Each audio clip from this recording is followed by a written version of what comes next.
Hi kids, wanted to make an introductory video for the layout, talk a little bit about my original intent, what did I want to do with this layout and so forth. Down here in the basement I was allocated about 8 by 6 space by the powers that be. So at first I thought about just making like a little bench and having just a yard and fiddling around. And then I thought, well, I'll come out about 6 feet or so and make a couple of loops. Thinking about any layout that I would like, I wanted 2 mainline trains running at all times. I enjoy watching the trains more than operations and some other stuff. Not that that doesn't sound fun, but I always like the noise and the view of having the trains running constantly.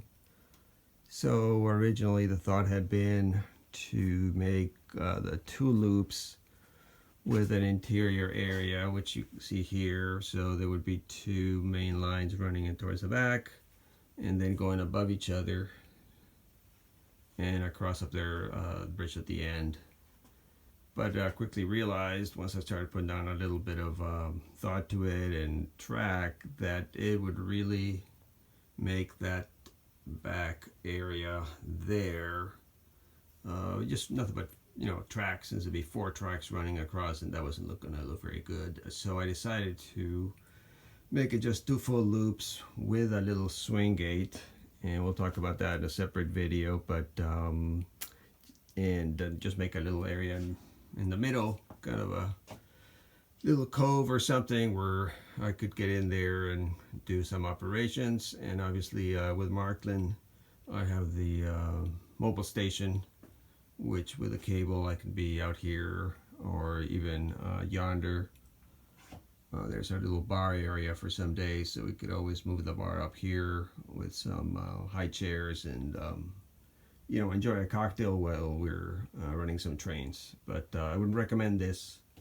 You can hear it here. And for all you people in the railroad business, I don't believe you can run trains when you've ingested alcohol, but I guess for us it's okay. It's a private property here. So so that was kind of the beginning of the story, what I wanted, those 2 loops. And I knew I wanted a turntable, which I've always wanted, so I included that in the design. Ended up being able to fit a little yard there for some operations. There's enough switches and the run around track to be able to do that. And I think the way this has evolved is that we've decided to kind of do a nautical theme, where obviously you have the main bridge into a bay.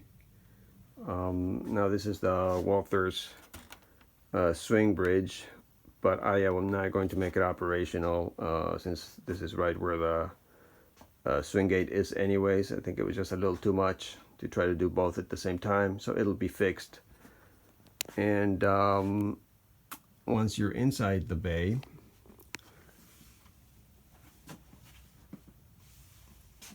my intent is to have this will be the sea level here at this level.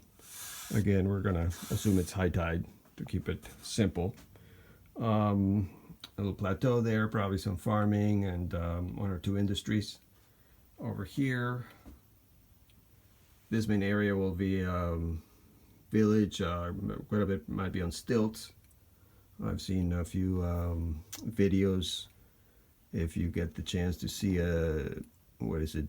Jason Jensen trains, I believe it is. He does, just not that I could ever do anything like that, but he does some fabulous work with buildings on stilts. So that'll be kind of here. That was my inspiration, and we'll talk more about that as time progresses. Figured I needed a little river here or some kind of ravine to access that.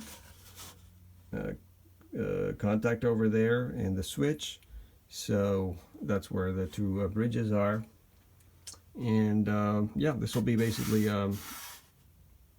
little sandy beaches over here maybe. And then in this area, I'm thinking a port. So that's kind of how it's evolved so far. And I think that's about it for today. Just wanted to give you kind of an update and an intro to what I wanted to do.